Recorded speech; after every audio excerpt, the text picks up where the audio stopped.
ナです。今日はタメ口で雑談していくよ。で、本日お話ししていくのは大きく3テーマあります。1つ目はこの間友達に会ってきたのでそのお話をします。2つ目は私の好きな本についてお話ししていきます。敬語使っちゃった。そして最後ですね。また敬語使っちゃった。そして最後に私がインスタでよく見るのが好きなものについて話していくよ。ちょっと頑張って敬語を使わないように話すの難しそう。たまに出ちゃったらすみません。それでは早速スタート。待って、ちょっと2つだけ、本当に一瞬だけお知らせしますね。今インスタで皆様の怖い体験談やあとはお悩みを募集してるから、よかったら DM で教えてね。はい、お願いします。では早速一つ目のテーマをお話しします。しますって言っちゃった。この間高校の部活の同期のねこと3人で会ったんだけどね、すごい久しぶりだったのね。コロナで会えなかったっていうのもあるんだけど、本当にかなり長い間会ってなくて、同期だからみんなさ同い年なわけで、お互いの近況報告をしたのね。でさ、一番びっくりしたのがさ、そのうちのね一人の子が、3人でいたうちの一人の子が結婚してたのね。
友達と話すと今にない感覚っていうものも思い出せたりして刺激的でとても良かったですそう、友達とね、数億年ぶりに会えてすごく楽しかったっていうお話だったよ難しいなでした。話さ、ちょっとずれちゃうんだけど、ドレスに関わらず民族衣装もすごく好きで、例えば韓国のさ、チマチョゴリとか、その国に関わらず中国からインドからミャンマーとか幅広く普段着じゃない伝統的なというか特別な場で着るような服装がね好きなの。すごく綺麗だよね。それこそ大学の時にインドとかそっちらへんのさ民族衣装とかサリーとかも調べたりしてて、その時間はすごく幸せだったなはいといった感じでした。次、私の好きな本を紹介したいと思うんだけど、私の好きな本はねダントツで星の王子様っていう本なんだよね。聞いたことない人いるかな。すごくね有名な作品だから一度はね聞いたことあるんじゃないかな。高校生の時に初めて読んで、もうそこからずっと虜ですね。でさ、名言がいっぱいあるんだ。読んだことない人はねぜひ読んでみてほしい。特に心がね疲れちゃった時とかにおすすめな本なんだけどね。何から話そうかな。大人になればなるほど深いなぁと思う作品だと思ってて、で、この年で言うなって思われちゃいそうだけど私のね好きな言葉がたくさん詰まっている本なんだよね。ちょっとさネタバレになっちゃうかもしれないから気をつけて聞いてほしいんだけどね。作者のすごく有名なシーンなんだけど、蛇が象をこうパクッと丸飲みした絵をね描いたのよ。それをね大人に見せたの。その絵のことを大人たちは帽子の絵って言うわけなのね。だけどその作者、その絵を描いたのが小さい時でね、でこれは帽子の絵ではなくて蛇が象を丸飲みした絵なのにっていうところからね確か物語は進んでいくんだけどね。まず子供の世界の見え方ってすごく常識にとらわれてなくて面白いなというのを思い出したんですね。思い出したのね。で、そこも面白かったポイントでね、物語を読んでいくとかなり極端な描かれ方はしてるんだけど、子供の時に思ってた大人への偏見みたいなのが出てくるんですよ。王子様がいろんな星を旅してた時にそれぞれの星で出会った人の話、人なのかな、それぞれの星にねいろんな人がいて、その星にいる人たちっていうのが子供の頃に抱いてたというか感じてた大人へのね極端な偏見の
また20代30代って年を重ねていってから読んでも、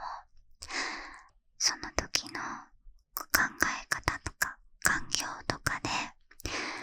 だいぶね印象が変わってくるんじゃないかなって思う。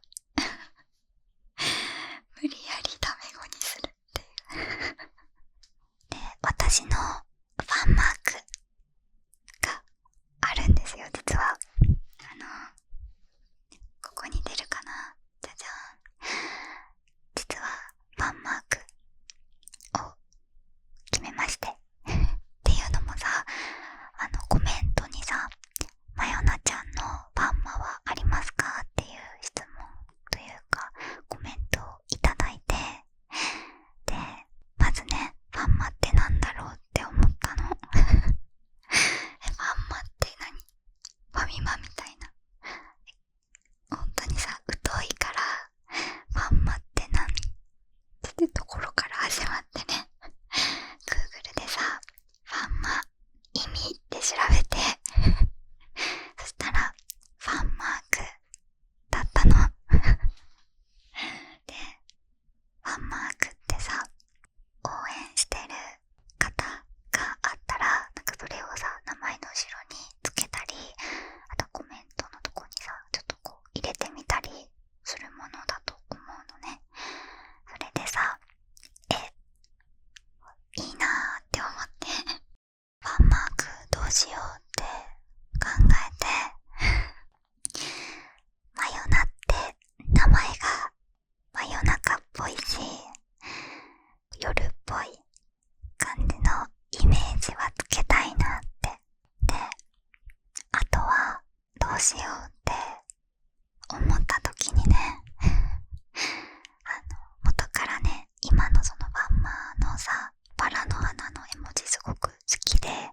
これ使いたいなって思ってたんだけどさ、あ、でもバラでいいかなってちょっとこう考えた時に、私の好きな本の星の王子様にバラの花が出てくるじゃないかとで、星の王子様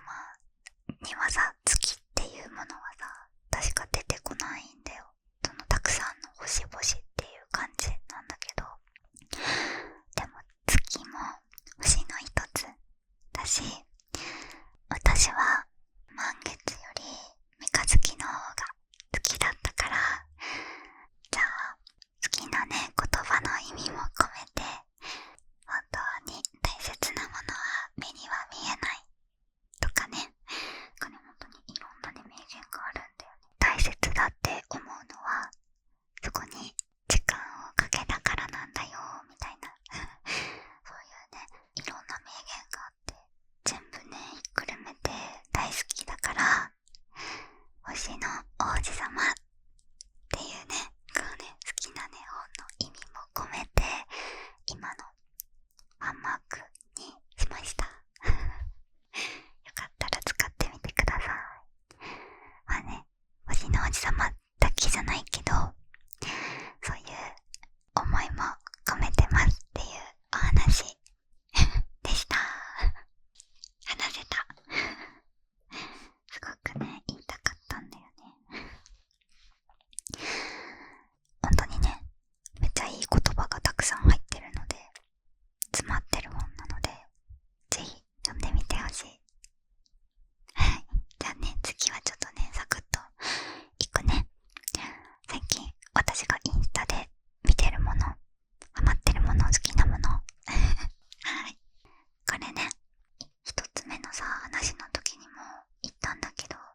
ドレスね、インスタでドレス見るのめちゃめちゃハマってて、それもね、すごい見るし、あとはね、動物、本当にね、動物が大好きで、可愛いですよ。もう可愛すぎてで、私ね、実家でね、ジャック・ラッセル・テリアっていう犬をね、飼ってて、で、もうさ、12歳とかかな。だからもうすごいさ、長い間ずっと一緒にいてさ、最初はさ、やっぱりこう、ポメラニアンとか、トイプードルとか、チワワとかね、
やすみなさい。おやすみなさい。